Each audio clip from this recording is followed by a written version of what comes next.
Assalamualaikum warahmatullahi wabarakatuh. Halo, selamat malam pemirsa, apa kabar Anda hari ini? Seperti biasa, apa kabar Indonesia Malam menemani istirahat malam hari Anda bersama saya Cica Anissa dan rekan saya Ken Ana. Pemirsa, Anda pasti tahu bahwa hari ini Brainchipper sudah mengirimkan kunci setelah sebelumnya Pusat Data Nasional 2 di Surabaya diretas pemirsa. Tentu saja ini mencoreng mata Indonesia, bahkan informasi ini sudah sampai ke luar negeri dan ditulis oleh koran-koran bahkan juga website mancanegara pemirsa. Pertanyaannya, siapa yang bersalah dan patut disalahkan atas insiden ini? Karena desakan mundur ditujukan untuk Menkominfo, tapi yang mundur adalah Dirjen Aptika. Itu yang akan saya bahas di Apa Kabar Indonesia Malam. Kalau Ken, ada apa? Selain itu juga pemirsa, kami akan mengajak Anda melihat sidang gugatan pra-peradilan Peggy Setiawan yang kembali dilanjutkan hari ini dengan agenda pembuktian dari pihak Peggy Setiawan yang menghadirkan sejumlah bukti dan juga saksi ahli. Selengkapnya di Apa Kabar Indonesia Malam untuk Anda.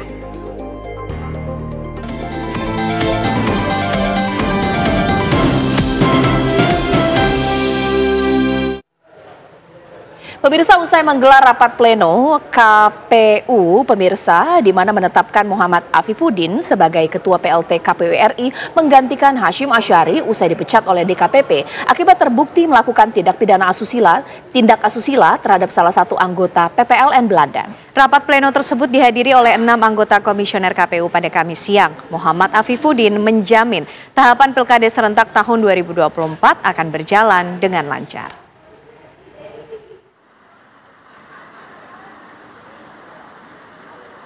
Usai menggelar rapat pleno, Komisioner Komisi Pemilihan Umum Republik Indonesia menetapkan Muhammad Afifuddin sebagai Ketua PLT KPU RI, menggantikan Hashim Asyari usai dipecat oleh DKPP akibat terbukti melakukan tindak asusila terhadap salah satu anggota PPLN Belanda.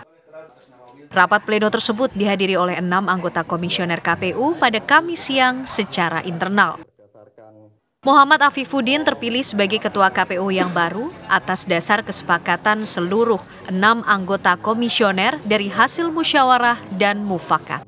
Muhammad Afifuddin menjamin tahapan Pilkada serentak tahun 2024 akan berjalan dengan lancar.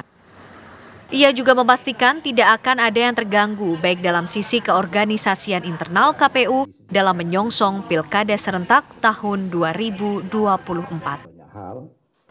Ketua PLT KPU RI yang baru juga memastikan percepatan dan konsolidasi internal terkait sengketa pemilihan legislatif di MK yang sebagian belum selesai. Hari ini kami sudah melakukan rapat pleno secara lengkap. 6 orang komisioner, ada Pak Parsadana Rahab, ada Pak Idam Holik, ada Pak Yulianto Sudrajat, ada Pak Muhammad Afifuddin, dan ada Bu Betty Adilon Idrus, juga ada hadir Sekjen KPU RI Pak Bernard Dermawan Sutrisno.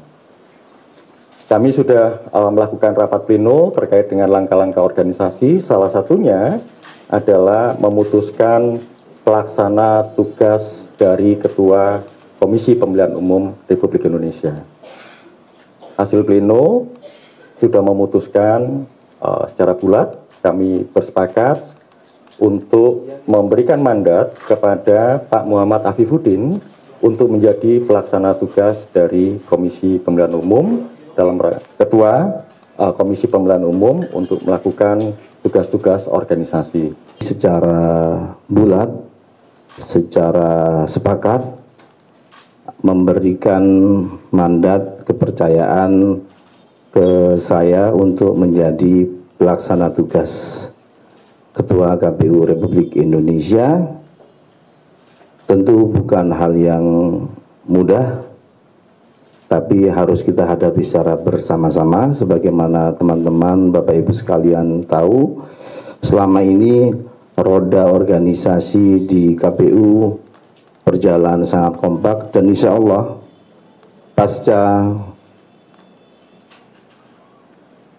rapat atau pertemuan pleno tadi, kami akan memastikan seluruh hal, melakukan pengecekan, percepatan untuk menyiapkan semua hal menghadapi beberapa tahapan yang ada di depan kita. Paling tidak, yang akan kami lakukan adalah pertama, menguatkan kembali konsolidasi internal kita menghadapi satu tindak lanjut dari putusan Mahkamah Konstitusi yang sebagian masih belum selesai, Yang kedua, dan ini yang juga sangat penting, kita akan menghadapi Pilkada serentak 2024, sehingga yang kita lakukan adalah kita ingin memastikan bahwa tidak ada tahapan apapun yang terganggu, tidak ada persiapan apapun yang terganggu dari sisi keorganisasian di KPU Republik Indonesia.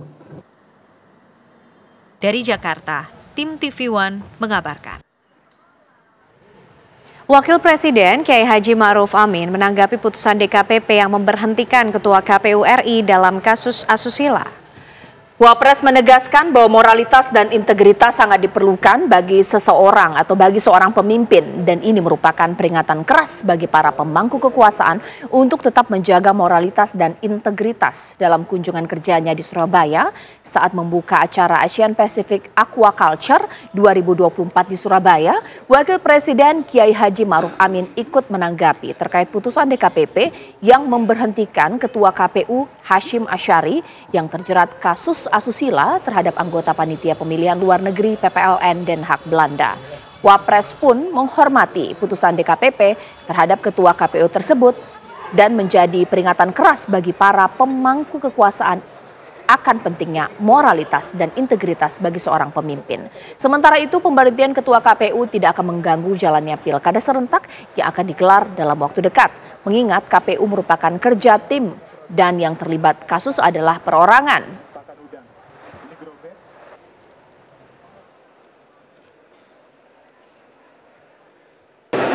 Kita menghormati bahwa itu kan sudah menjadi keputusan dari DKPP ya.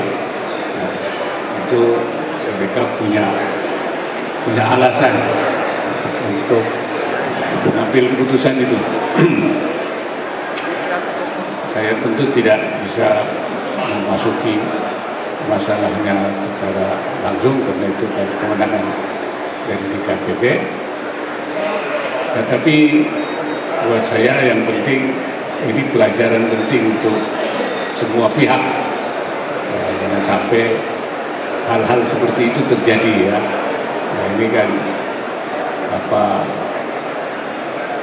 soal moral, soal integritas, ini harus pemegang kekuasaan itu harus betul-betul menjaga. Ini peringatan, jadi jangan main-main. Nanti seperti apa yang terjadi di KPU. Kita ke informasi selanjutnya. Dirjen Aplikasi Informatika Kementerian Kominfo Samuel Abrijani Pangerapan mengajukan pengunduran diri setelah bertugas selama sekitar 8 tahun. Pengunduran diri itu disebut terkait kasus peretasan Pusat Data Nasional Sementara 2 yang membuat gaduh belum lama ini. Samuel Abrijani Pangerapan memilih mengambil tanggung jawab untuk mundur dari kursi Direktur Jenderal Aplikasi Informatika Kementerian Komunikasi dan Informatika setelah sekitar 8 tahun bertugas. Keputusan itu diambil menyusul mencuatnya kasus peretasan Pusat Data Nasional Sementara 2 yang mengakibatkan sejumlah layanan publik terganggu hingga membuat resah masyarakat. Samuel menjelaskan surat pengunduran diri itu sudah ia ajukan kepada Menteri Kominfo Budi Aristiadi. Adapun pengganti dirinya akan diumumkan dalam waktu dekat.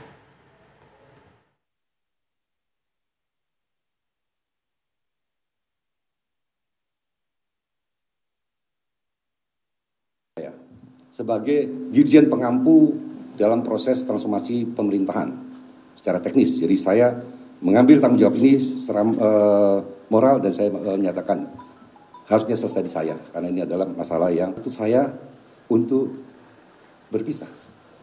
Dengan ini saya menyatakan bahwa per tanggal 1 Juli kemarin saya sudah mengajukan pengunduran diri saya secara lisan dan suratnya sudah saya serahkan kemarin kepada Menteri Kominfo. Terima kasih atas kerjasamanya yang telah terjalin selama ini dan saya mohon maaf apabila ada kesalahan dan perkataan saya yang kurang berkenan. Kita beralih ke informasi lain. Partai Kebangkitan Bangsa resmi mengusung Bobi Nasution sebagai calon gubernur Sumatera Utara pada Pilkada serentak 2024 mendatang. Meski Jakarta diguyur hujan, namun hal ini tidak menyurutkan langkah menantu Presiden Jokowi untuk menjemput dukungan DPP PKB kepada dirinya di pemilihan gubernur November mendatang. Kepastian PKB mendukung suami Kahiyang Ayu ini disampaikan Wakil Ketua Umum PKB Jazilul Fawait dengan memberikan surat rekomendasi secara langsung. Meski sudah memberikan rekomendasi dan mendeklarasikan dukungan, namun partai pimpinan Muhaimin Iskandar tersebut belum menyebutkan nama calon wakil gubernur yang akan mendampingi wali kota Medan ini. PKB berencana akan mendiskusikan sosok calon orang nomor 2 di Sumatera Utara bersama dengan Bobi dan partai koalisi lainnya seperti Golkar, Gerindra, Nasdem, PAN, Demokrat, dan P3.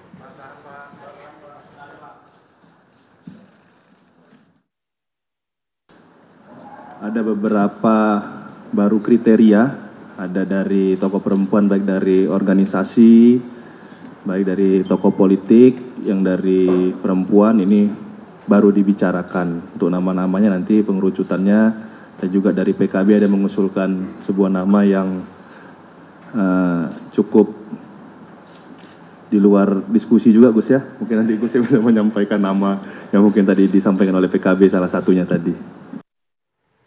Pemirsa, sejumlah informasi lainnya masih akan kami kabarkan untuk Anda sesaat lagi hanya di Apa Kabar Indonesia Malam. Meskipun berulang kali Kapolda Sumatera Barat memberikan jawaban perihal kematian Afif Maulana, publik masih belum sepenuhnya percaya. Ya, perlukah memasang body cam atau kamera yang dipasang pada badan anggota kepolisian? Ini saksikan selengkapnya di Benang Merah.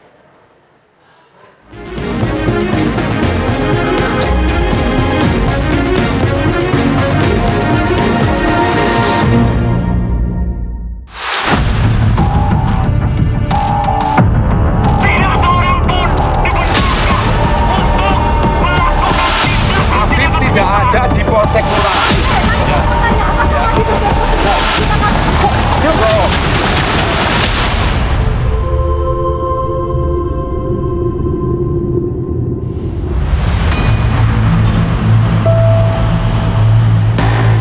Afif Maulana, bocah berusia 13 tahun ini, ditemukan meninggal di Sungai Kuranji, Kota Padang, Sumatera Barat pada 9 Juni 2024. Jasadnya ditemukan seorang warga yang hendak membuang sampah di kolong jembatan Sungai Kuranji pada hari Minggu sekitar pukul 12 siang.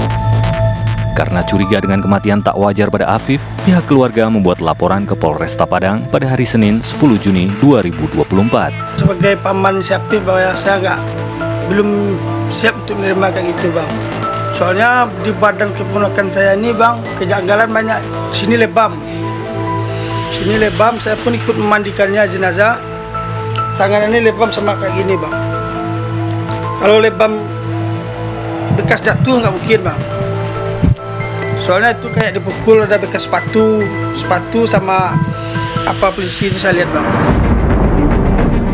2 minggu kemudian, pada tanggal 23 Juni 2024, polisi belum juga bisa memberikan keterangan mengenai hasil visum penyebab kematian Afif Maulana. Saya sebagai bagian dari penyidik, sebagai Kapolda, belum akan mengekspos itu karena hasilnya pastikan tidak akan mengatakan penyebabnya adalah karena X kan gitu. Tetapi kan masih didalami apa yang menjadi penyebab kematian, itu kan seperti itu, ya kan? Apakah dia itu terjadi sesuatu benturan atau apapun, itu kan nanti dokter forensik yang akan mengeluarkan hasil otopsi itu. Pihak kepolisian beralasan masih menunggu hasil resmi dari dokter yang melakukan otopsi. Sampai saat ini kami masih menunggu hasil yang resmi dari dokter yang melaksanakan atau yang melakukan otopsi. Sementara itu, LBH Padang sebagai kuasa hukum keluarga Afif mendapatkan kesaksian dari teman-teman Afif tentang kronologi kejadian terkait kematian Afif. Sejumlah saksi yang dituding sebagai pihak yang akan melakukan tawuran pada malam itu pun bersuara. Mereka mengaku mendapat tindakan kekerasan dari para oknum polisi yang menangkap mereka. Mulai dari sabetan di punggung hingga sundutan bara api rokok. Pas tiba di polsek ada kayak Kuranji itu kan mah. Langsung kami tiba-tiba tu sentrum lu mah. Sentrum. Yo sentrum mah. Adik luku itu mah. Langsung cipak balu 2 kali satu mah. bukti dan kesaksian ini kemudian memantik reaksi massa. Tidak seorang pun dibenarkan untuk melakukan tindakan-tindakan penyiksaan, apalagi sampai menghilangkan nyawa seseorang, teman-teman. Afif tidak ada di Polsek Kuranji. Oke, tapi saya mau tanya, apakah masih sesuai prosedur ketika kami sudah melihatkan foto itu? Jawab, Pak. Tapi saya bertanya kembali, yang ditanyakan siapa? Baik, saya jawab. Ada prosedur yang diduga kurang benar, sehingga kenapa Propam kami turun dan memeriksa 45 anggota. Komisioner Kompolnas pun angkat bicara agar jajaran pimpinan kepolisian dapat mengevaluasi kinerja anggota di lapangan. Kompolnas mengusulkan agar anggota kepolisian yang berdinas di lapangan dibekali dengan perangkat tambahan seperti body cam atau kamera yang terpasang di badan. Dengan demikian, aktivitas anggota polisi di lapangan dapat terekam jelas, sehingga dapat menekan potensi pelanggaran etik maupun pelanggaran pidana.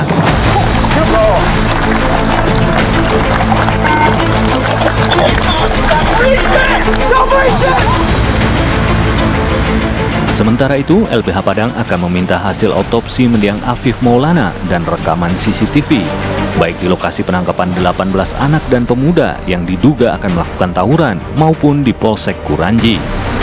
Sebab ada saksi yang menyebut Afif Maulana juga ikut digelandang dan mendapat kekerasan di kantor Polsek Kuranji. 30 Juni 2024, hasil visum et repertum mendiang Afif diumumkan polisi. Afif dinyatakan meninggal akibat adanya tulang rusuk atau tulang iga yang patah kemudian menusuk paru-paru. Bahwa ini sekaligus saya menyampaikan hasil visum maupun otopsi. Yang kedua, goresan pada badan dan lecet pada kulit putra bapak. Itu sebenarnya goresan di saat terjatuh dari motor, benturan benda keras yang ada di aspal, dan juga terjatuhnya atau menjatuhkan dirinya dari ketinggian 65 meter ke dasar Sungai Dangkal. Itu ada benturan batu keras sehingga mengakibatkan salah satu tulang rusuk depan itu menusuk pada bagian paru-paru, dan tulang punggungnya ada 6 retakan. Itu juga benturan dari dasar sungai yang memang dangkal dan bebatuan. Namun, keluarga Afif menyaksikan pembacaan hasil visum tersebut. Iya, ini kecurigaan kami kan ini, Bu. Kalau seandainya anak saya ini melompat atau terjatuh, itu harusnya posisinya kan ditemukannya di sebelah kiri, arah jalur air. Ini anak saya ditemukannya di bawah tengah-tengah jembatan. Nah, jadi itu yang membuat kecurigaan kami, Bu. Sementara itu, seorang dokter forensik lain menjelaskan mengenai hal-hal yang mungkin terjadi terhadap tubuh seseorang jika melompat atau terpeleset dan terjatuh dari ketinggian. 30 meter ke atas, dia akan orang bisa berbalik kembali, sehingga makanya kejadian luka-luka di kepala memang bisa lebih banyak lagi, jadi bisa sekitar 70%. Perlukaan itu akan kita temukan ada kerusakan kepala hingga patah tulang tengkorak. Kalau di bawah itu, ketika di rentang antara 10 sampai 30 meter, biasanya karena posisinya terbalik begitu, maka tubuh itu biasanya dia akan jatuh di bagian bagian belakang punggung, sehingga akhirnya banyak terjadi luka di daerah punggung yang mengakibatkan patah tulang rusuk, ya, tulang iga dan sebagainya seperti itu. Selanjutnya, puluhan orang anggota polisi diperiksa bidang profesi dan pengamanan internal kepolisian. Sementara itu, sejumlah pihak lantang menyuarakan kritik soal kentalnya budaya kekerasan yang ada dalam tubuh Polri. Lantas, benarkah Afif menjadi korban extrajudicial killing yang dilakukan polisi? Atas bapaknya anak kita ini namanya Saudara Afif Maulana. Serahkan kepada kami untuk kasus ini. Pak, sabar.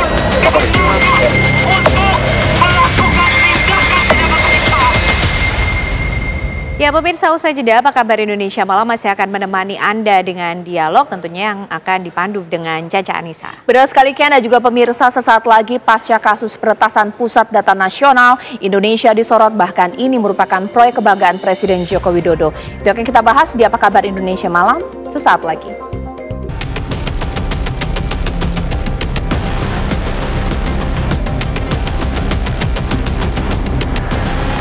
Ya, sudah kita evaluasi semuanya.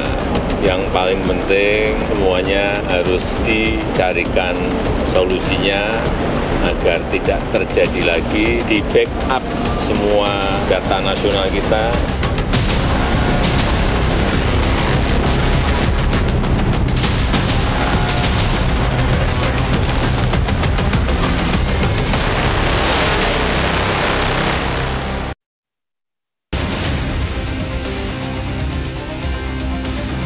Serangan ransomware Brandkeeper bikin geger Indonesia. Serangan siber terbaru ini menargetkan pusat data nasional yang menyebabkan layanan vital lumpuh.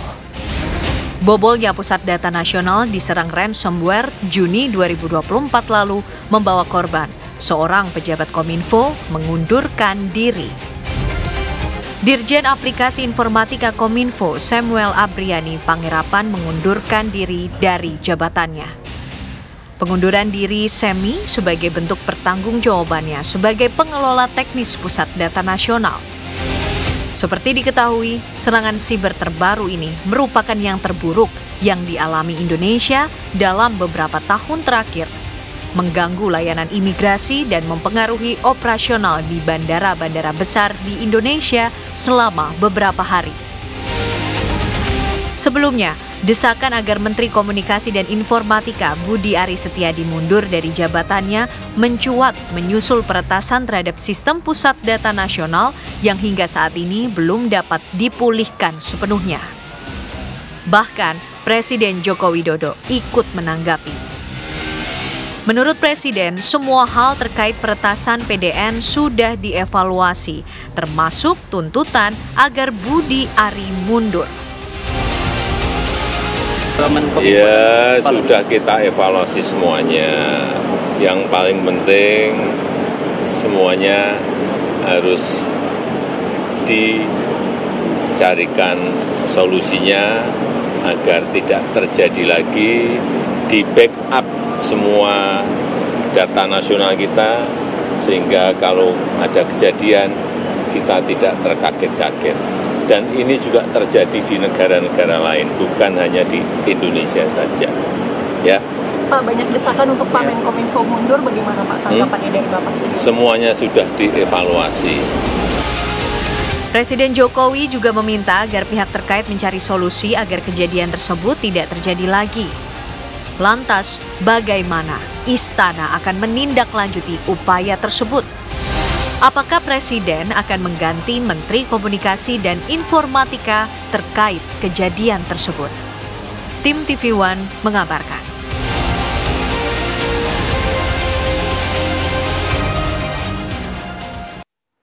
Data bobol coreng wajah Jokowi, judul ini kami ambil pemirsa untuk memposisikan bahwa dialog malam hari ini tidak hanya membahas kasus peretasan dari Pusat Data Nasional 2 di Surabaya, pemirsa, yang saat ini memang yang melakukan pembobolan sudah mengirimkan kunci, pemirsa. Tapi kita harus tahu, PDNS 2 Surabaya diretas ini merupakan proyek kebanggaan dari Presiden Joko Widodo. Bahkan image Indonesia di mata dunia pun menjadi tercoreng akibat insiden ini. Siapa yang salah? Mengingat Dirjen Aptika sudah mundur, desakan mundur untuk Menkominfo pun belum selesai, pemirsa. Itu akan saya bahas di Apa Kabar Indonesia Malam. Di studio TV One sudah hadir di sini Bang Roy Suryo, pakar telematika kita. Selamat malam. Assalamualaikum Bang. Waalaikumsalam warahmatullahi Saya wabarakatuh. juga telah tersambung dengan 3 narasumber saya, mulai dari Pak Johannes Joko yang merupakan tenaga ahli utama KSP, dan juga Bang Emmanuel Ebenezer yang merupakan Ketua Prabowo Mania 08, dan juga Prof. Henry Subiakto, mantan staf khusus Kominfo. Selamat malam, Assalamualaikum Bapak-Bapak. Selamat malam. Ya, saya ingin pertama kali ke Pak Johannes Joko ya. Bolehlah di-spill. Sebenarnya seberapa serius, seberapa marah Presiden Joko Widodo atas insiden kasus peretasan? Ini merupakan proyek kebanggaan Presiden Jokowi. Indonesia punya big data, Pak Johannes Joko. Ya, yang pertama kan sebenarnya kemarin Pak Presiden sudah menyampaikan ya Mbak ya, bahwa serangan yang terjadi ini bukan hanya serangan yang menimpa di Indonesia, tapi seluruh dunia juga mengalami serangan ini, dan Indonesia itu menjadi salah satunya. Dan kemarin Pak Presiden dengan sangat clear menurut saya menyampaikan semua data nasional nantinya itu akan dicadangkan dan mencari solusi agar kedepannya tidak terjadi hal-hal seperti ini. Tentu situasi yang kita hadapi hari ini itu menjadi masukan yang sangat berharga untuk pemerintah ke depan menghadapi situasi-situasi serupa ke depannya. Tetapi yang perlu menjadi catatan, Mbak, bahwa penanganan serius saat ini dilakukan. Dan dalam situasi penanganan serius itu dibutuhkan kerja-kerja yang penuh kesabaran, kerja-kerja penuh ketenangan. Dan kami pikir apa yang sudah dilakukan oleh teman-teman Kominfo maupun teman-teman BSSN hari ini dalam kerja-kerja senyap yang penuh ketenangan dan kesabaran untuk segera melakukan langkah-langkah antisipasi di bawah komandonya Pak Menkominfo, Pak Budiari, dan di bawah komandonya Pak Kepala BSSN, Pak Insa, dalam koordinasi penuh oleh Menko Polhukam itu betul-betul sekarang sedang terus diupayakan. Teman-teman ini bekerja 24 jam sehari full untuk agar tujuannya dua. Satu, mempercepat agar layanan-layanan publik itu bisa segera pulih dalam waktu cepat. Dan yang kedua, nantinya ke depan tentu seperti yang disampaikan oleh Pak Presiden dan juga dipertegas oleh Pak Menko Polhukam, itu perlunya evaluasi dan memperbaiki tata kelola arsitektur digital nasional sehingga bisa memenuhi standar keamanan yang tinggi. Itu sih, Mbak. Ya, Bang Roy Suryo, sepakat tidak bahwa konsepnya mungkin seperti ini? Nggak terjadi di semua, nggak terjadi hanya di Indonesia nih. Kasus peretasan juga terjadi di mancanegara. Boleh tidak kita punya mindset seperti itu atas insiden PDNS di Boleh, Retas? tapi ada komanya. Cuman di mancanegara, mohon maaf nih, saya pinjam istilahnya teman-teman Komisi 1, nggak sebodoh Indonesia penanganannya. Gitu loh. Jadi mereka punya backup, mereka punya contingency plan, mereka punya disaster recovery center yang baik ya. Konsep ini bagus, Mbak Caca. Jadi artinya sekarang kita lihat ya. Ini betul, ini adalah proyek mercusuar. Mercusuarnya bukan yang sementara ini. Mercusuarnya itu yang 4 yang sudah direncanakan dengan sangat baik ya. Dan itulah muncul perpres yang nanti mungkin Prof Henry bisa cerita lah sejarahnya. Artinya dulu muncul PDN 1 rencana di Cikarang, PDN 2 di Batam, PDN 3 di Balikpapan, PDN 4 itu ada di Labuan Bajo. Ini ternyata rencananya harusnya sudah selesai, ternyata baru dikabarkan tuh akan selesai akhir tahun 2024.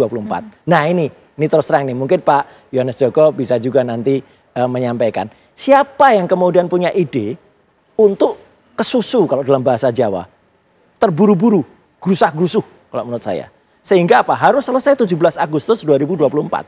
Itu yang menjadi masalah. Sehingga akibatnya akhir tahun lalu kemudian muncul perencanaan untuk PDNS, pakai S sementara, yang ada di Serpong. Dan PDNS yang sementara ada Surabaya. Akibatnya apa? Sesuatu yang sifatnya sementara, itulah yang berbahaya. Dan ini sudah, kalau tadi dikatakan ada keuntungan bagi kita untuk ini bukan keuntungan, kerugian besar. Sudah biayanya 700 miliar, kemudian kena hack, kena ransomware, meskipun akhirnya kita diberi gratis. Data kita sempat hilang, itu loh. Jadi artinya siapa yang punya ide untuk 17 Agustus? Apakah saya kok nggak yakin kalau Pak Presiden? Itu loh maksud saya. Kasihan Pak Presiden memang. Betul. Bang Noel, tanggapi dong bahwa ini terjadi di negara-negara lain, tapi untuk Indonesia kelalaian luar biasa dikarenakan tidak ada backup, tidak ada treatment recovery. Bang Noel bagaimana tanggapannya? Biasanya serangan hacker itu pasti punya motivasi tertentu ya kan. Nah kita lihat motivasi hacker yang kali ini soal penyerangan terhadap pusat data nasional itu motivasinya meras. Kedua kita lihat latar belakangnya juga sebelumnya kan ada peristiwa bahwa Budi Ari Menko Info akan melakukan yang namanya ngeblocking terkait judi online. Dan kita lihat juga ada beberapa ini semua terkait, saya yakin. Karena ini para bandit-bandit semua nih. Ini hacker ini pasti bukan hacker internasional, tapi hacker Indonesia. Karena setelah nge-hack dia minta maaf tuh. Baru kali ini di dunia namanya hacker minta maaf. Itu. Dan ketiga, ada entitas yang hidup dari judi online. Ini harus digarisbawahi. Ada entitas yang hidup di judi online. Nah ini yang harus diuber. Bukan Budi Arinya yang disuruh turun. Bukan suruh mundur Budi Arinya. Orang dia yang ngeberantas judi online, kok malah dia yang diserang. Justru saya curiga, ini orang-orang yang minta Budi Ari mundur, bagian proksi yang dilakukan oleh para bandar judi ini. Kenapa ikut orkestrasi bandar judi? Seharusnya kita sama-sama punya komitmen menjaga bangsa ini akan lebih bermoral lagi dengan apa? Memberantas judi online. Karena kan judi online, narkotika, terorisme, ini kan kejahatan yang luar biasa. Nah, nggak bisa dong kita harus punya ruang untuk menegosiasikan yang kiranya merusak bangsa ini. Sekali lagi, sikap saya terhadap Budi Ari dengan tegas mendukung sikap dia dalam memberantas judi online. Terkait PDN ini saya yakin motivasinya meres nyari duit, udah itu minta maaf lagi hacker, mana ada hacker minta maaf. Santun ya hackernya. Pak Johannes Joko boleh dong ditanggapi di sini. Bang Roy Suryo mengatakan oke, memang terjadi di mancanegara, tapi Indonesia tidak punya backup data, bahkan juga treatment recovery-nya juga jadi dalam catatan. Ya, kalau itu nanti dari teman-teman Kominfo ya Mbak yang ini. Tapi maksud saya begini Mbak, tadi yang disampaikan tentang pemborosan dan segala macam. Pasti tentu pemerintah dalam menyusun satu rencana kerja dan segala macam, itu ada timeline-nya, ada perencanaannya, dan segala bentuk perencanaan yang mengandung konsekuensi anggaran, tentu itu dibicarakan juga dengan teman-teman di legislatif. Artinya kalau ditanya ini maunya siapa, ini maunya bagaimana, ya ini maunya bangsa ini, punya data nasional, pusat data nasional yang terintegrasi begitu. Tetapi masalah timeline waktu, apakah ini butuh cepat atau tidak, ya semakin segala sesuatu kalau bisa dilakukan dengan lebih cepat, tetapi catatannya memang harus butuh kehati-hatian. Oke, sekarang saya ke Prof. Henry Subiakto. Prof, sebenarnya brand shipper yang pintar atau kitanya memang kurang aman big datanya hingga kemudian kasus ini terjadi? Prof. Henry, masih di mute audionya?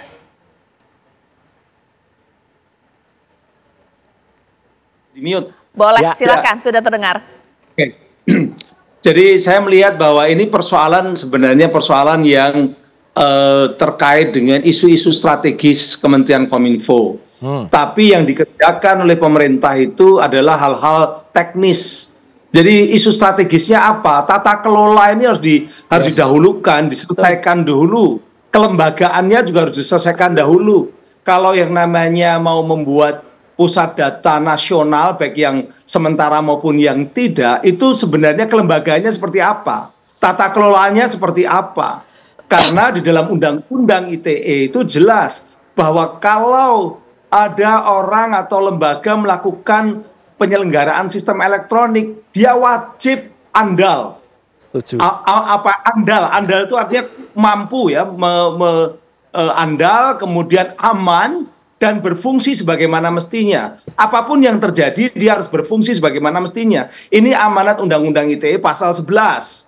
Itu adalah yang diamanatkan kepada para pelaku penyelenggara sistem elektronik, termasuk pembuat data center. Nah, ini sebenarnya harusnya Kementerian Kominfo itu sebelum dia membuat program atau proyek dengan begitu banyak anggarannya ataupun juga data centernya secara fisik itu sudah ditetapkan, itu tata kelolanya harus mateng dulu. Setuju. Harus jadi dulu. Sehingga tadi tidak lalu buang saling salah menyalahkan, lu kok belum ada backup data, lu kok daerah tidak melakukan backup data karena tata kelolanya belum jadi. Nah, inilah makanya benar ada benarnya kalau ada ketergesa-gesaan untuk mengejar proyek, tapi tidak melakukan pembangunan tata kelola dan kebijakan yang baik. Baik, nanti saat lagi kita juga akan menanggapi bahwa Dirjen Aptika memang memutuskan dirinya untuk mengundurkan diri atas insiden ini, pemirsa. Apakah kemudian pada akhirnya ini bisa menekan gaungan memaksa atau meminta Menkominfo untuk mundur? Sesaat lagi. Pak Johannes Joko, sebelumnya Menkominfo Budi Ari Setiadi sudah bertemu dengan Presiden Jokowi. Ini kemudian sangat kencang desakan mundur dari Menkominfo. Tapi yang mundur malah justru Dirjen Aptika. Ini bagaimana tanggapan istana? Ya, kita hormatilah, kita apresiasi gitu ya Mbak ya, pengunduran diri Pak Semi sebagai Dirjen Aptika itu sebagai sebuah bentuk pertanggungjawaban publik. Tetapi yang penting hari ini bagi kami di pemerintahan adalah bagaimana yang tadi saya sampaikan Mbak, layanan publik itu harus segera bisa dipulihkan sehingga publik tidak lagi dirugikan. Dan yang kedua seperti yang tadi disampaikan oleh Pak Presiden dan juga dipertegas oleh Pak Menko Polhukam bahwa yang jauh lebih penting hari ini adalah mengevaluasi dan memperbaiki tata kelola arsitektur digital kita ke depannya, sehingga peristiwa-peristiwa seperti ini, insiden seperti ini ke depannya itu bisa lebih diantisipasi, karena bagaimanapun juga yang menjadi korban itu pemerintah dan rakyat Indonesia dalam situasi seperti ini begitu. Bang Roy, sepakat tidak sih kalau yang mundur saat ini adalah Dirjen Aptika? Sayangnya memang saya kenal betul dengan Mas Semi ya.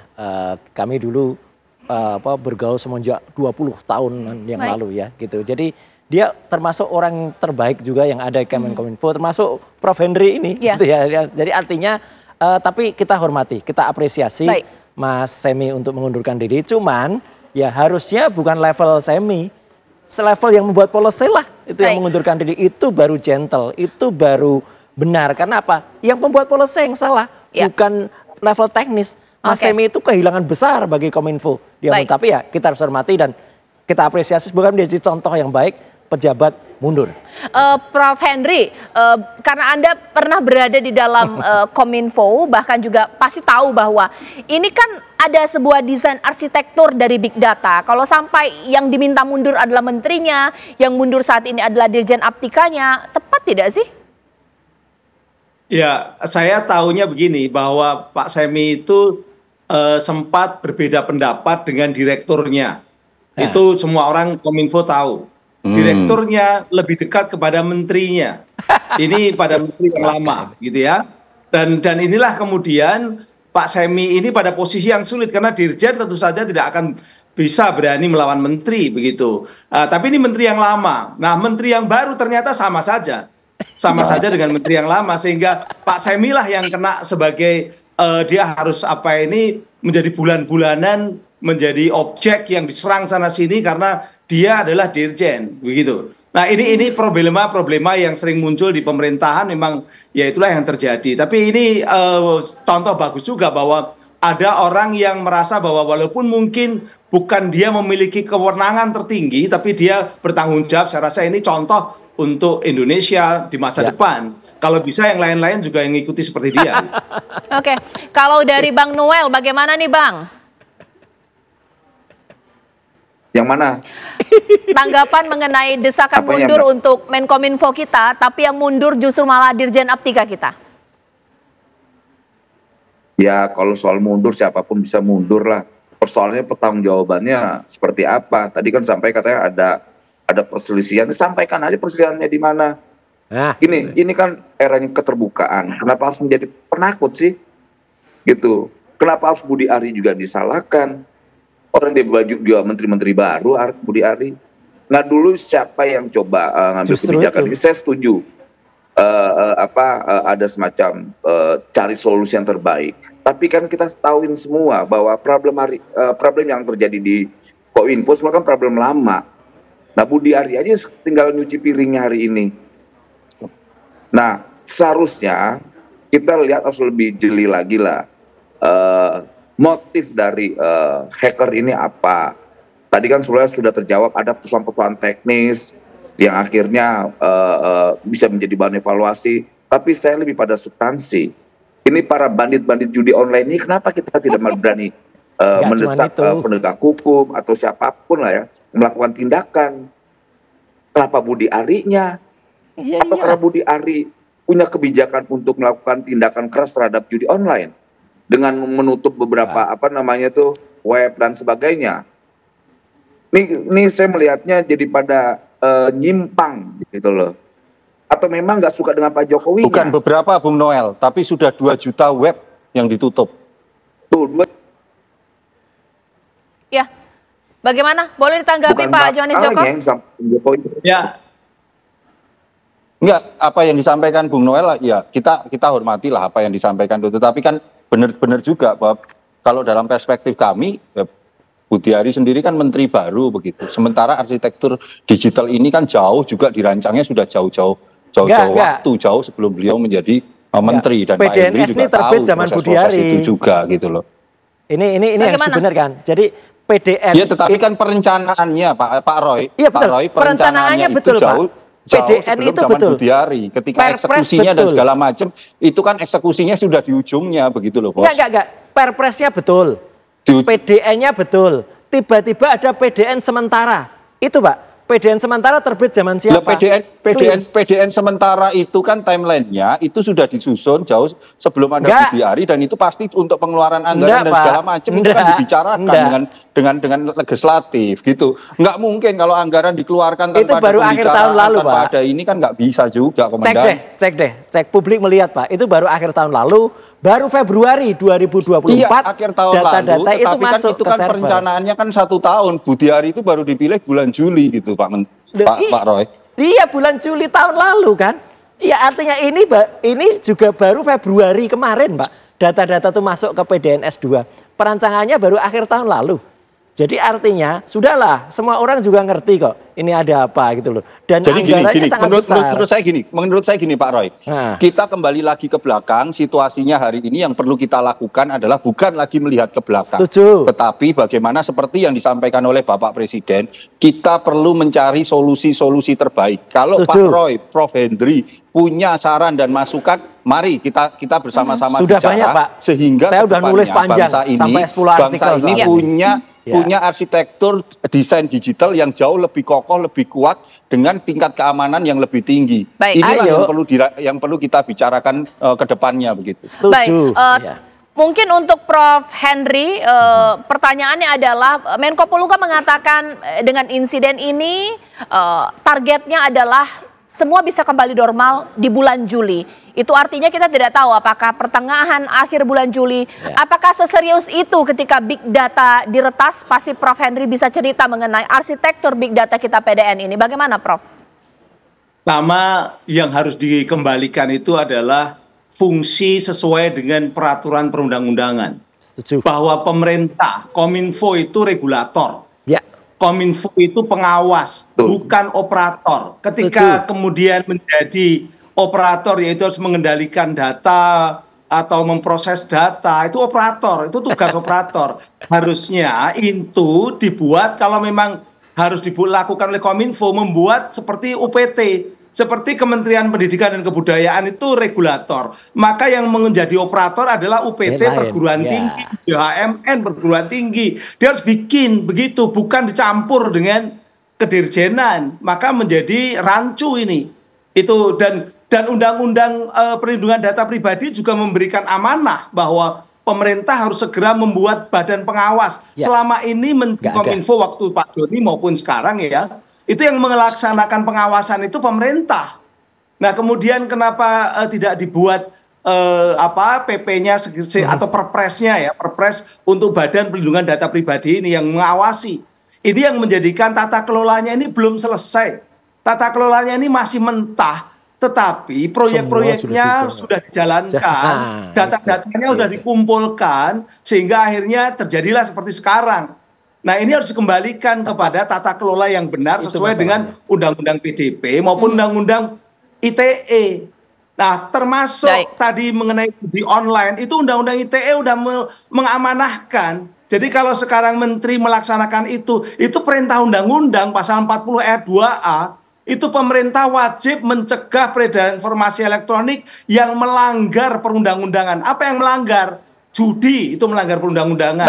Pornografi itu melanggar undang-undangan. Artinya itu perintah undang-undang. Kalau malah nggak mampu, itu berarti pemerintah tidak mampu menjalankan undang-undang. Gitu. Baik, terima kasih Prof Hendri. Sesaat lagi saya akan tanya ini bagaimana kemudian treatment yang dilakukan oleh pemerintah usai data ini diretas, pemirsa, mengembalikan kepercayaan publik, bahkan kekhawatiran dampak peretasan ini data kita aman atau tidak. Sesaat lagi. Bang Roy, ini kan Brainkeeper sudah mengirimkan kunci. Apakah masalah kita sudah selesai? Tinggal pemulihan data. Kenapa? Belum. Satu ya, kunci yang diberikan itu mesti dicek dulu benar-benar ya. Itu kan kuncinya dalam bentuk secara teknis ya, ESXi. Ya, itu merupakan salah satu software yang berjalan di VMware, di Virtual Machine Ware. Itu mesti dilakukan train dulu ya, ini dijalankan di mesin yang lain dulu yang terpisah. Benar-benar bisa menjalankan, membuka enggak. Jadi harus bikin secara teknis, dia harus diuji coba dulu. Kalau iya, nanti harus perbandingkan. Apakah data yang tadinya mungkin misalnya dari 40 petabyte itu 25 petabyte yang paling ada. Lengkap nggak? Masih 25 petabyte nggak? Ternyata misalnya datanya kurang. Nah berarti ada yang hilang. Itu menjawab ketakutan masyarakat atau kekhawatiran masyarakat kalau ternyata ada memang penghilangan beberapa data. Dan satu lagi yang penting, kita jangan merasa aman, kita jangan merasa yakin dan hacker baik hati yang mengembalikan.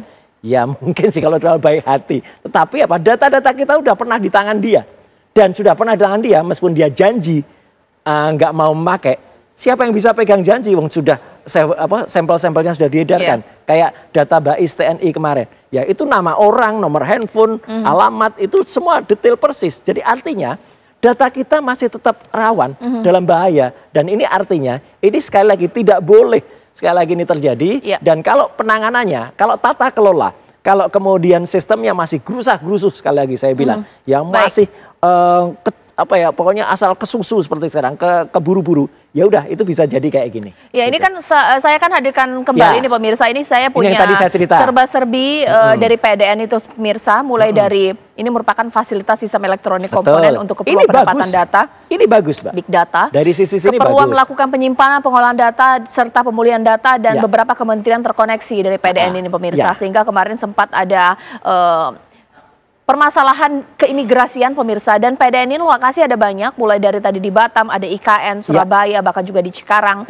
Surabaya dan, itu sementara. Sementara ya, ini feature layanan PDN, yakni ada government cloud computing, penyedia platform dan juga open source dan pendukung aplikasi umum dan juga khusus penyedia teknologi big data dan juga AI. Saya tanya kepada Pak Johannes bahwa di sini Bang Roy Suryo mengatakan, Pak Johannes Joko, bahwa oke, kalau kita melihat what next, apa yang kita lakukan harus lebih aman lagi, safety-nya berlapis, bahkan dikatakan mau 4 lapis supaya lebih aman. Tapi sebentar, ketika data kita sudah sempat diretas, bahkan dari awal Juni hingga sekarang, itu artinya mereka sempat memegang data kita. Bagaimana jika mereka membackup, mereka mengambil datanya, menyimpan, menyebarluaskan, punya kunci meskipun sudah diberikan kunci ya saat ini, Pak Johannes Joko? Itu Pak Roy itu tahu itu berapa sih kekuatan teknologi hari ini bisa mengcopy file. Kalau terdeteksinya baru tanggal 17, tanggal 20 itu dilakukan penanganan, dalam 3 hari berapa banyak sih data yang bisa diambil. Makanya maksud saya, tolong teman-teman juga menempatkan segala informasi ini dengan proporsional. Yang harus kita lihat, yang menjadi korban hari ini itu adalah masyarakat dan juga pemerintah Indonesia. Tapi jangan pula kita memframingnya dibalikkan seolah-olah ini apa sih mengenai hacker ini kita itu ya kita harus solid gitu loh hari ini. Masyarakat, pengamat, seluruh intelektual juga mari kita solid memperkuat, karena ini yang diserang itu bukan hanya pemerintah begitu loh. Yang diserang ini adalah bangsa dan negara terkait seluruh data-datanya.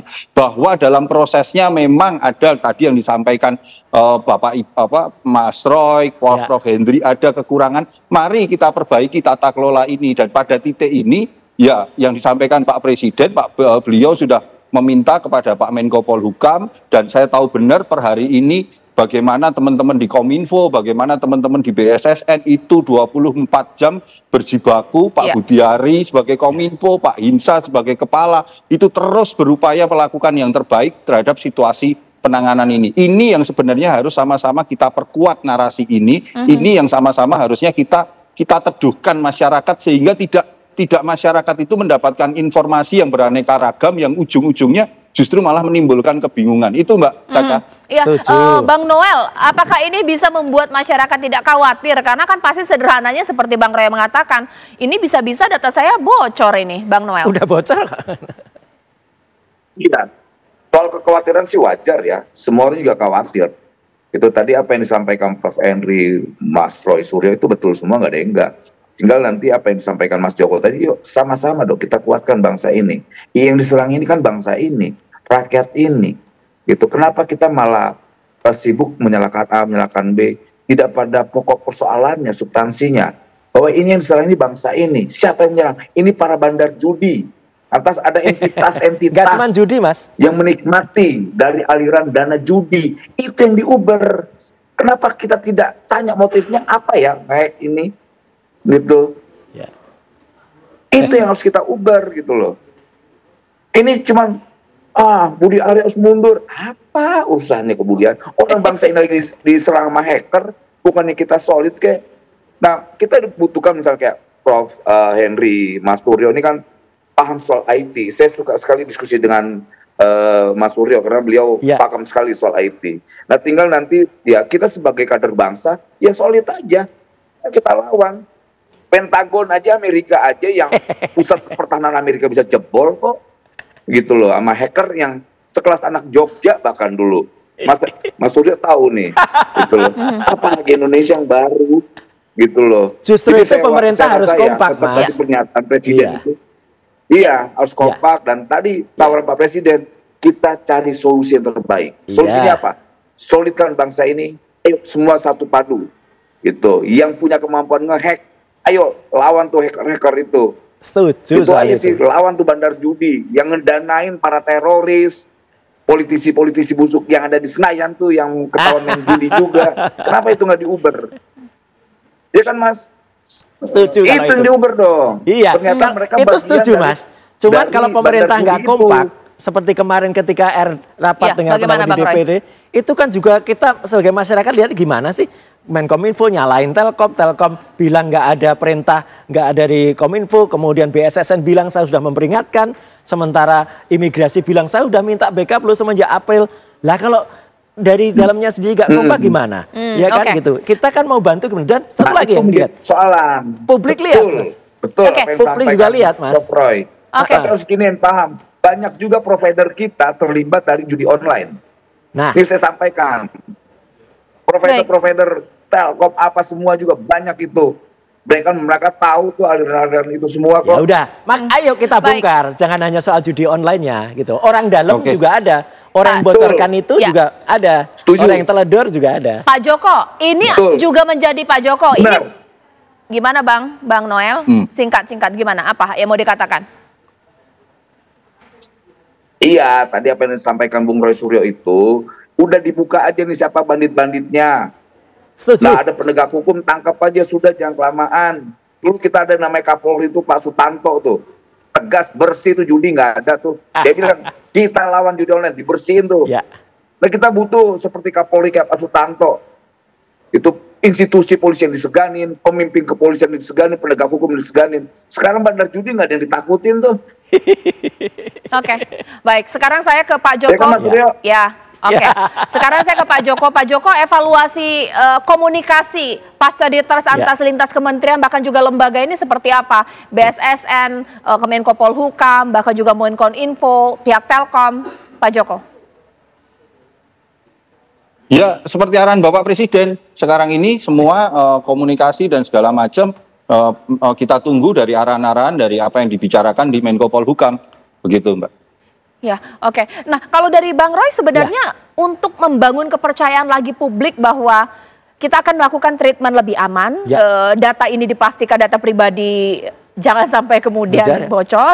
Lakukan seperti apa yang harus dilakukan? Lakukan proyek multinasional ini, proyek nasional ini kebanggaan kita. Ini PDN itu sebenarnya kebanggaan kita, saya setuju. Perpres diterbitkan Pak Jokowi itu bagus, ya. Cuman kalau pelaksanaannya sekali lagi acak adut, ya gimana rakyat mau percaya? Dan kalau lihat kemarin ketika raker di DPR saja mengatakan ini kebodohan. Itu kan jadi tolong pemerintah juga beri kepercayaan, beri jaminan kepada masyarakat. Kalau begitu nanti saya yakin penggiat-penggiat IT itu kan sama akan jadi satu. Tapi kan Mbak Caca lihat, pemirsa TV kan lihat sekarang. Tidak ada penggiat IT kemarin yang tidak mengkritik. Semua mengkritik. Itu karena apa? Karena memang tidak dilibatkan. Gitu. BSSN pun dilibatkan juga pada sesi terakhir gitu loh. Jadi artinya ya tolonglah ke depan itu ya jaga baik-baik amanat rakyat ini ya, pemerintahan ke depan juga termasuk sisa pemerintahan Pak Jokowi ini juga pemerintahan Pak Prabowo, jaga amanat baik-baik dan lakukan semuanya secara terdetail, terinci sesuai dengan speknya. Kalau speknya tuh 4 PDN ya udah jangan bergeser dari sini, jangan tiba-tiba ada tambahan 2. Tambahan ini tentu orang melihat kenapa kok harus ada tambahan, biayanya juga sangat besar.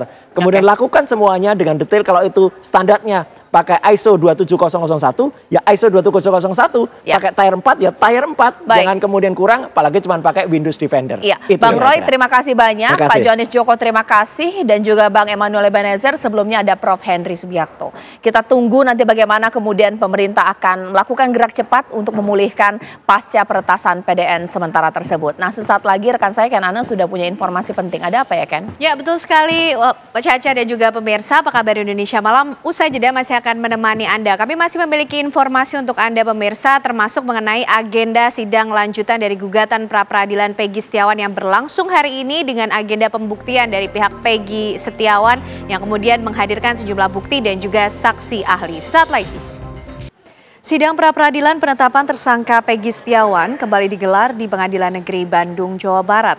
Agenda sidang hari ini adalah pembuktian dari tim kuasa hukum Polda Jawa Barat. Tim kuasa hukum Polda Jawa Barat menghadirkan 1 orang ahli dalam sidang lanjutan pra-peradilan hari ini. Saksi ahli yang dihadirkan adalah seorang ahli hukum pidana dari Universitas Pancasila, yaitu Profesor Agus Surono. Ahli yang dihadirkan memberikan kesaksian sesuai dengan keahliannya, terlepas dari mendukung pihak pemohon maupun termohon.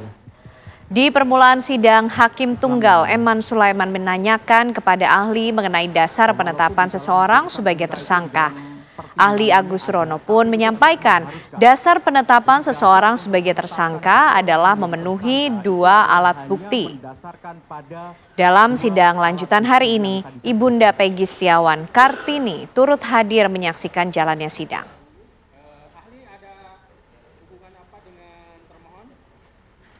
Termohon, saya tidak ada hubungan yang mulia. Ya, tidak ada. Ya pemirsa, ahli yang dihadirkan pada sidang hari ini yaitu ahli dari Polda Jawa Barat Agus Surono menjabarkan kepada Hakim Eman Sulaiman mengenai sah tidaknya seseorang ditetapkan sebagai tersangka. Menurut ahli pidana dari Universitas Pancasila itu, penetapan tersangka dalam kasus pidana minimal memenuhi 2 alat bukti sesuai dengan yang diatur di pasal 184 KUHP.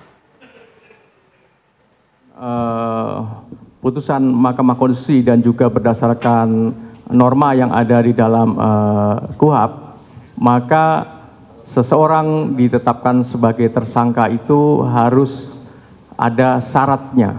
Apa itu? Syaratnya adalah pertama terpenuhinya ya minimal 2 alat bukti dalam tahapan penyidikan, dan dengan minimal 2 alat bukti tersebut maka seseorang atau yang diduga melakukan tindak pidana itu bisa ditetapkan sebagai tersangka. Jadi dasar untuk menetapkan tersangka itu adalah minimal 2 alat bukti sebagaimana dimaksud dalam pasal 184 ayat 1 KUHP. Demikian yang mulia. Minimal 2 alat bukti bagi tim pra-peradilan untuk menghitung minimal itu apakah menghitung secara kuantitatif atau juga kualitatif? Di dalam putusan MK tersebut adalah minimal 2 kuantitatif ya yang mulia. Kuantitatif yaitu berkaitan dengan 184 ayat 1 huruf A, 184 ayat 1 huruf B, atau 184 ayat 1 huruf C-nya. Ada 3 di situ yang mulia. Selama 2 itu terpenuhi, maka itu bisa dijadikan sebagai dasar untuk menetapkan tersangka. Demikian yang mulia. Seseorang ditetapkan jadi tersangka, apakah sebelumnya harus diperiksa terlebih dahulu atau bisa belakangan? Tidak harus yang mulia. Tidak harus. Ya walaupun di dalam putusan MK itu di dalam pertimbangannya ada, tapi itu tidak mengharuskan. Jadi dasar untuk menetapkan seseorang menjadi tersangka itu adalah hanya mendasarkan pada 2 alat bukti yang tadi saya sebutkan. Di sidang pra-peradilan hari ini, pengacara Peggy Setiawan sempat mencecar ahli yang dihadirkan pihak Polda Jawa Barat, Agus Surono. Agus menolak menjawab pertanyaan-pertanyaan dari pengacara Peggy Setiawan karena tidak ada kaitannya dengan sidang pra-peradilan. Menurut ahli, yang ditanyakan pengacara Peggy berkaitan dengan sidang perkara pokok. Hakim pun mengingatkan para kuasa hukum untuk menuangkannya dalam sidang kesimpulan yang akan berlangsung besok. Pak bilang tadi yang dijadikan barang alat bukti tadi, 2 alat bukti itu, ya, apakah itu ditemukan di TKP? Apakah itu ditemukan di tempat lain? Dan harus berkaitan dengan kejadian tersebut. Apakah sependapat Pak ahli? Gimana ahli terkait? Mohon izin yang mulia, apa yang saudara sampaikan tadi? Apa yang sudah sampaikan tadi tanyakan kepada saya dan saya kira ini sudah masuk ke dalam materi pokok perkara. Saya tidak bisa menjawab itu karena lembaga pra-peradilan ini hanya fokus terkait dengan objek pra-peradilan sebagaimana yang tadi saya lanjutkan Pak ahli. Saudara perkara pokok jika mereka menentukan menaikkan dia sebagai DPO tahun 2016. Tapi penetapannya tanggal 21 Mei 2024. Apakah itu sah menurut ahli? Mohon izin Yang Mulia, tadi dalam kaitannya dengan putusan pengadilan tadi dijadikan sebagai petunjuk. Dan ketika kemudian penyidik menemukan alat bukti minimal ahli 2. Meragukan keahlianmu kalau begini.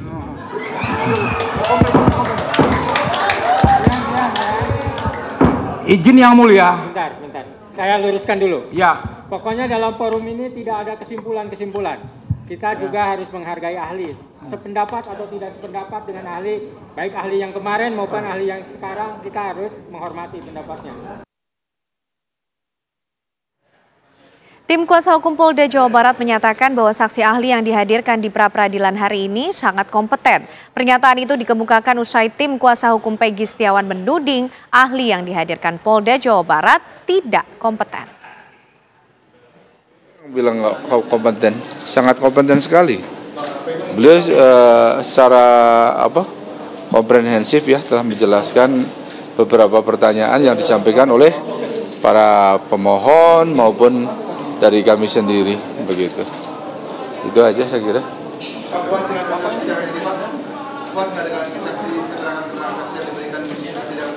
Ya, soal puas nggak puas nanti kami akan sampaikan di dalam kesimpulan.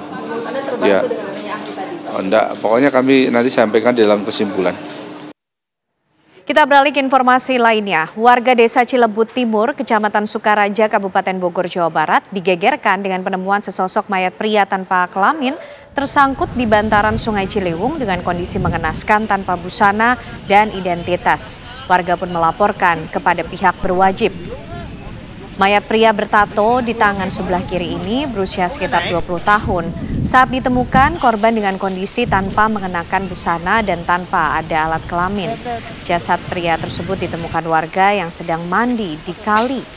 Petugas gabungan TNI, Polri, Damkar, dan PMI Kabupaten Bogor langsung mendatangi ke tempat kejadian perkara atau TKP untuk mengevakuasi jasad korban. Penemuan mayat tanpa busana merupakan seorang laki-laki. Dan proses evakuasi pun juga mengalami kesulitan karena medan yang terjal serta cuaca saat ini hujan. Dan jasad korban tersebut telah diserahkan ke pihak kepolisian dan dibawa ke Rumah Sakit Kramat Jati untuk dilakukan penyidikan lebih lanjut.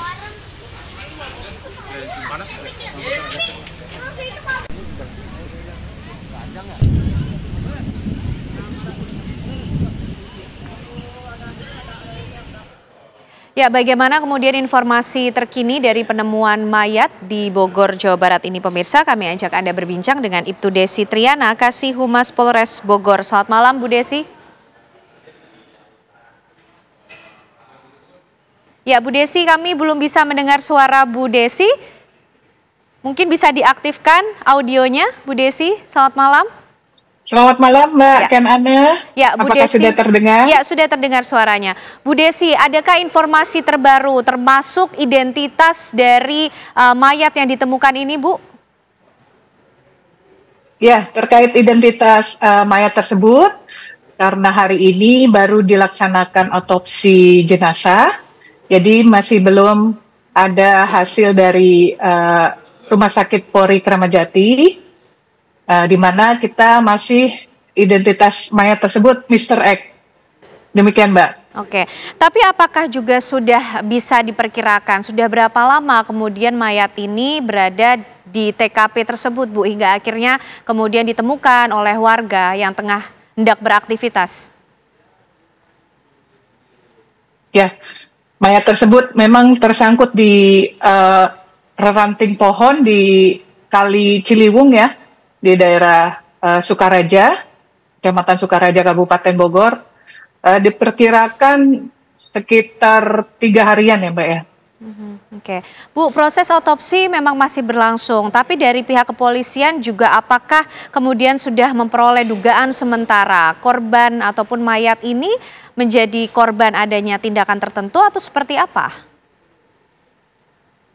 Ya, jadi masih belum bisa kita pastikan apakah mayat tersebut dari korban tindak pidana pembunuhan atau apa, karena kita masih berkoordinasi terus dengan pihak RS Polri Kramat Jati, di mana hasil otopsi jenazah masih kita tunggu, jadi masih dalam proses penyelidikan, Mbak. Oke, kira-kira butuh waktu berapa lama Bu dalam proses otopsi ini, termasuk juga proses penyelidikan maupun juga penyidikan, dan apa kemudian upaya yang dilakukan untuk bisa mengungkap siapa kemudian identitas dari mayat ataupun korban ini?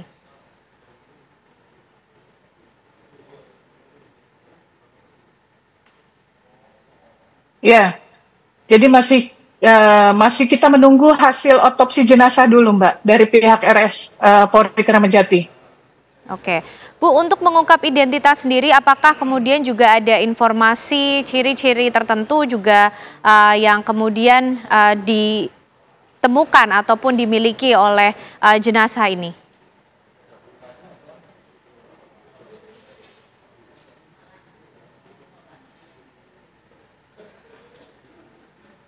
Ya. Betul, pada saat awal penemuan dari mayat tersebut, memang kondisi tubuh dari mayat tersebut tidak menggunakan pakaian dan telanjang bulat. Untuk leher dia menggunakan kalung perak, dan di kaki sebelah kiri menggunakan kaos kaki, dan ada tato di lengan kiri sebelah kiri. Ada tato bergambar bunga mawar. Oke, Bu Desi, mungkin petunjuk-petunjuk tersebut bisa diulang, termasuk adakah petunjuk lain yang kemudian ditemukan dari jenazah ataupun mayat tersebut yang juga bisa diinformasikan, sehingga mungkin pemirsa TV One bagi yang melihat ini juga ataupun merasa ada kehilangan keluarga ataupun kerabat, ini juga bisa merujuk kemana, Bu Desi? Betul. Ya, betul. Jadi kita menghimbau kepada seluruh warga masyarakat, apabila yang merasa kehilangan sanak keluarganya yang sudah 3 harian tidak ada kabar berita, tidak pulang ke rumah, untuk segera melaporkan ke pihak kepolisian terdekat atau langsung ke Polres Bogor. Nanti bisa menginformasikan ke kita kalau memang benar ciri-ciri yang sesuai kita sampaikan. Mudah-mudahan bisa terungkap segera ya, Mbak. Jadi siapa Mr. X tersebut. Demikian. Baik, terima kasih Ibtu Desi Triana, Kasih Humas Polres Bogor sudah bergabung malam hari ini di Apa Kabar Indonesia Malam. Terima kasih Bu, selamat malam. Ya, kita beralih ke informasi lainnya pemirsa. Minibus menabrak truk tronton di jalur tol Semarang-Batang, Jawa Tengah pada Kamis pagi. 3 dari penumpang mobil dilaporkan meninggal dunia. Mobil minibus berplat nomor polisi K1629GN ringsek setelah menabrak bagian belakang truk tronton di jalur A tol Semarang-Batang kilometer 362 Kecamatan Subah, Kabupaten Batang. Seluruh penumpang minibus merupakan warga Kabupaten Blora, Jawa Tengah. Peristiwa kecelakaan ini mengakibatkan 3 orang meninggal dunia. Sementara 2 orang lainnya dirawat di RSUD Batang dan Rumah Sakit Kim Batang.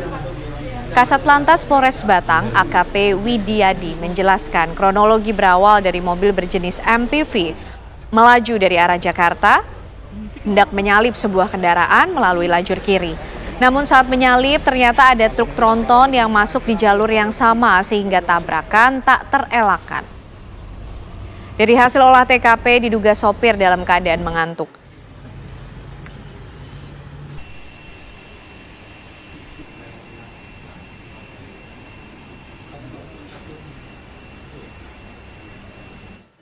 Warga negara asing asal India yang merupakan aktor Bollywood ditangkap petugas karena berupaya menyelundupkan 3 satwa liar langka di Bandar Udara Soekarno-Hatta. Sesaat lagi informasi selengkap. Anda masih menyaksikan Apa Kabar Indonesia Malam. Pemirsa, warga negara asing asal India yang merupakan aktor Bollywood ditangkap petugas karena berupaya menyelundupkan 3 satwa liar langka di Bandar Udara Soekarno-Hatta, Tangerang, Banten.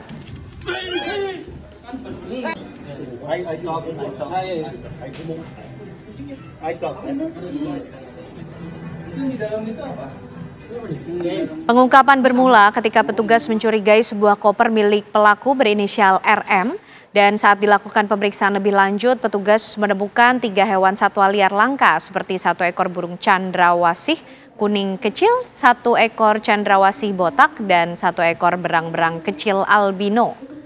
Untuk mengelabui petugas, ketiga satwa liar yang hendak diselundupkan tersebut disamarkan dengan makanan hingga mainan anak-anak. Atas perbuatannya, pelaku diancam UU 17 tahun 2006 terkait kepabeanan dengan hukuman pidana selama 10 tahun dan denda 5 miliar rupiah.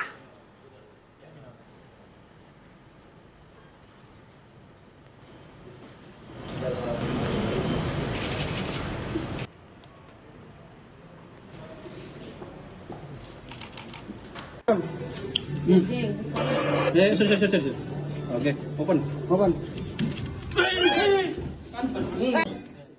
5 orang tewas mengenaskan dalam kebakaran rumah sekaligus gudang usaha perabotan di Jati Asih, Kota Bekasi. Polisi memeriksa sejumlah saksi dan melakukan olah TKP untuk mengungkap penyebab kebakaran.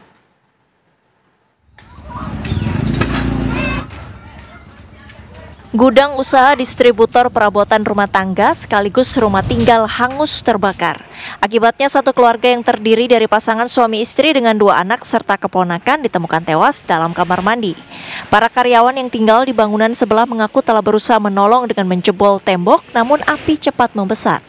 Anak korban pun sempat menghubungi karyawan untuk meminta pertolongan. Upayanya kan bobok itu tembok udah keburu ada api gede. Oh kencang. Kau sempat melakukan bobok tembok juga? Baru sempat blower doang dibobok. Blower udah kena, udah ada bolong segini. Terus tembok tapi nggak sambut. Mas itu kan posisinya di kamar mandi ya, mereka ya Mas ya. Taunya dari mana Mas kalau mereka itu ada di kamar mandi Mas? Taunya di telepon apa gimana? Apa teriak apa gimana? Feeling aja kayak. Katanya anaknya nelpon ya, gimana? Pas masih itu. Masih nyala api. Masih nyala api. Polisi melibatkan tim Puslap 4 langsung bergerak menggelar olah tempat kejadian perkara untuk mengungkap penyebab kebakaran. Karyawan dari Rabot ini banyak 4 orang, itu selang lebih kurang setengah jam baru membuka pintu dan juga membantu bersama-sama warga membantu untuk memadamkan api. Untuk dugaan penyebab kebakaran masih didalami. Nantinya tim penyidik akan berkoordinasi dengan Puslapor. Untuk menghindari munculnya titik api, 1 unit mobil pemadam kebakaran dikerahkan ke lokasi kebakaran untuk melakukan proses pendinginan di TKP. Dari Bekasi, Jawa Barat, Kurnia Dwi Hapsari, TV One mengabarkan. Polres Tanah Karo membuka layanan informasi pengaduan masyarakat terkait kebakaran rumah yang menewaskan wartawan Tribrata TV dan anggota keluarganya. Petugas kepolisian dari Lab4 Polda Sumatera Utara kembali melakukan olah tempat kejadian perkara di lokasi kebakaran yang menewaskan wartawan Sempurna Pasaribu dan anggota keluarganya. Hal tersebut dilakukan guna memastikan kembali kronologi dan penyebab terjadinya kebakaran. Polres Tanah Karo juga membuka posko layanan informasi pengaduan masyarakat untuk mendapatkan informasi dan fakta baru terkait peristiwa kebakaran. Hingga saat ini polisi masih melakukan penyelidikan dan menunggu hasil dari Lab4 Polda Sumatera Utara.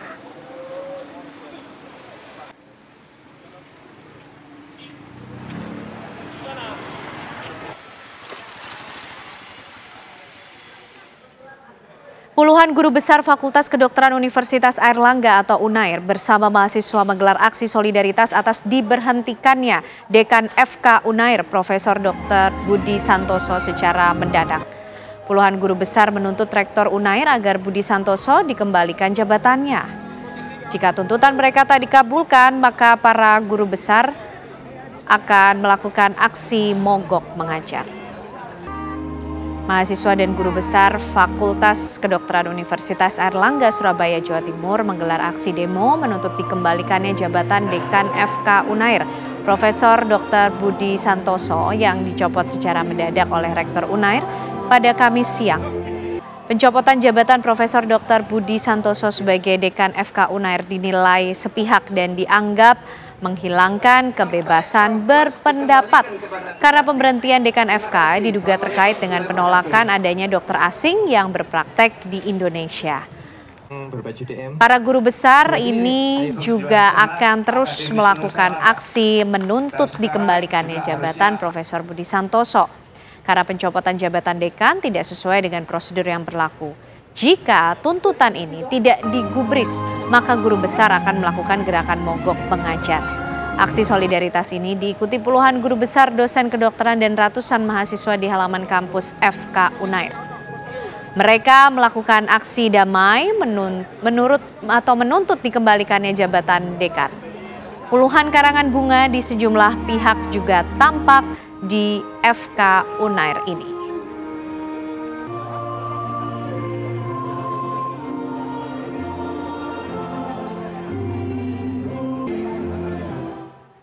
Menko PMK Muhadjir Effendi kembali ramai dibicarakan usai mengeluarkan pernyataan beraroma kontroversi. Muhadjir menyebut momen wisuda dapat menjadi ajang bagi kampus untuk mencari uang dari mahasiswa. Menteri Koordinator Bidang Pembangunan Manusia dan Kebudayaan Muhadjir Effendi seperti tidak bosan melontarkan pernyataan beraroma kontroversi. Terbaru, Muhadjir menyebut bahwa kampus, terutama kampus swasta, semestinya dapat memanfaatkan sejumlah event spesial untuk meraup keuntungan. Salah satunya yakni momen wisuda.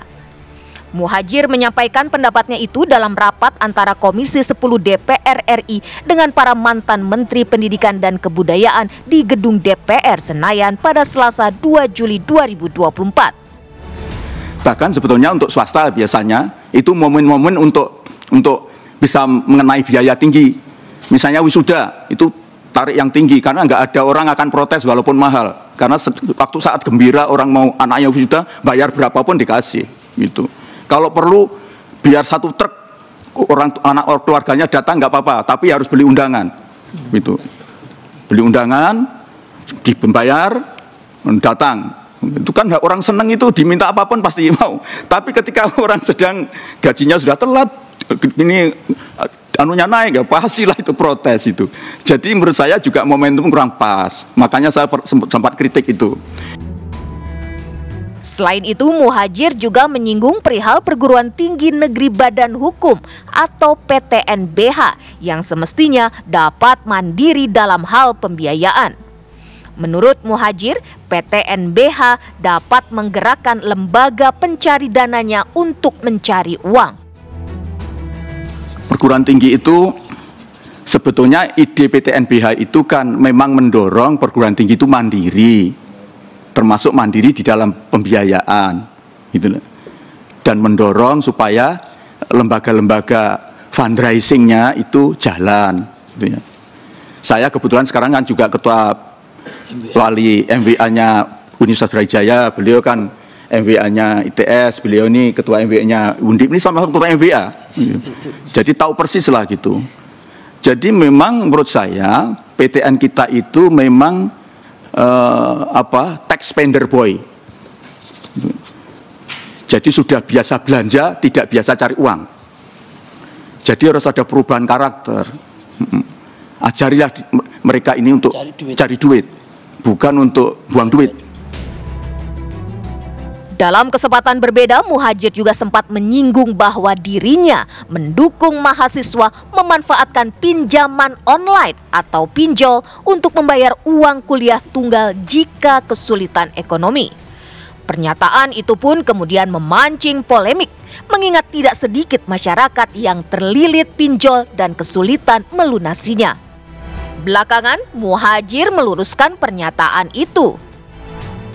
Pinjol ini memang sudah mengandung arti peyoratif ya, kesannya negatif itu. Tetapi kan ini kan sebuah inovasi teknologi ya, akibat dari kita mengadopsi teknologi digital terutama. Dan ini sebetulnya kan peluang bagus, asal tidak disalahgunakan dan tidak digunakan untuk tujuan-tujuan yang tidak baik. Jadi sebetulnya kalau dari platformnya menurut saya pinjol ini beda sama sekali dengan judi online gitu ya. Kalau judi online itu jelas melawan hukum. Nah, menurut Undang-Undang Nomor 11 tahun 2008, Undang-Undang ITE ya, terutama pasal 27 ayat 2 itu jelas itu adalah melawan hukum. Ya, judi itu dan sanksi ancamannya 6 tahun penjara atau 1 miliar denda kan. Jadi tidak sama sekali. Kalau pinjol itu menurut saya sebagai platform harus kita manfaatkan sebaik-baiknya, tentu saja dengan pengawasan yang seketat-ketatnya, dan itu menjadi tanggung jawab OJK menurut saya, OJK dan PPATK. Jadi kalau itu bisa digunakan dengan bagus menurut saya dengan tujuan yang baik, itu bisa menjadi alternatif untuk membantu mahasiswa yang mengalami kesulitan pembiayaan gitu. Dan sudah jalan ini, kalau tidak salah ada 83 perguruan tinggi yang sekarang sudah menggunakan pinjol ini untuk membantu pembiayaan mahasiswa. Kan bagus kalau itu perguruan tinggi ikut bertanggung jawab, ya kan? Perguruan tinggi ikut bertanggung jawab, ya. Syukur-syukur perguruan tinggi yang memberi subsidi bunganya, ya. Itu saya kira lebih bagus, gitu ya. Jadi sekali lagi hilangkan pandangan peyoratif tentang pinjaman online, bahwa telah terjadi fraud, telah terjadi penyalahgunaan dan terjadi pemerasan melalui fraud, melalui pinjol, itu tanggung jawab tugasnya pemerintah, terutama yang membidangi bidang yang membidangi bagaimana supaya platform ini justru bukan menjadi ancaman tetapi peluang. Meski begitu, pendapat Muhajir terlanjur dipahami berbeda oleh sejumlah mahasiswa. Kalau itu saya kurang setuju ya, karena kan awalnya dari pinjaman online itu kan nggak bagus, lama-lama menjadi ketagihan. Misalnya kayak judi online juga seperti itu kan. Itu sebenarnya saran yang kurang baik sih untuk pemerintah kayak gitu. Kayak nggak etis aja gitu nyuruh mahasiswa buat pinjol, apalagi itu buat pendidikan kan harusnya di mana negara itu tuh harusnya tuh hadir untuk kita sebagai mahasiswa, pemerintah tuh harusnya tuh yang bertanggung jawab gitu, malah pemerintahnya ngasih statement kayak gitu kan agak kayak iya kurang bijak menurut saya. Lepas dari segala polemik yang muncul, perlu diingat bahwa Undang-Undang Dasar 1945 mengamanatkan setiap orang berhak mendapatkan pendidikan dan memanfaatkan ilmu pengetahuan demi meningkatkan kualitas hidupnya. Tim TV One mengabarkan. Informasi tersebut pemirsa mengakhiri kebersamaan kita di Apa Kabar Indonesia malam ini, Caca. Benar sekali Ken, tapi kita juga harus mengingatkan kepada pemirsa untuk jangan lupa menyaksikan Dua Sisi bersama Dwi Anggia dengan tema Gawat, Pusat Data Nasional Bisa Dibobol. Saya Caca Anissa. Saya Ken Ana dan teman-teman yang bertugas pamit. Terima kasih, selamat malam, sampai jumpa.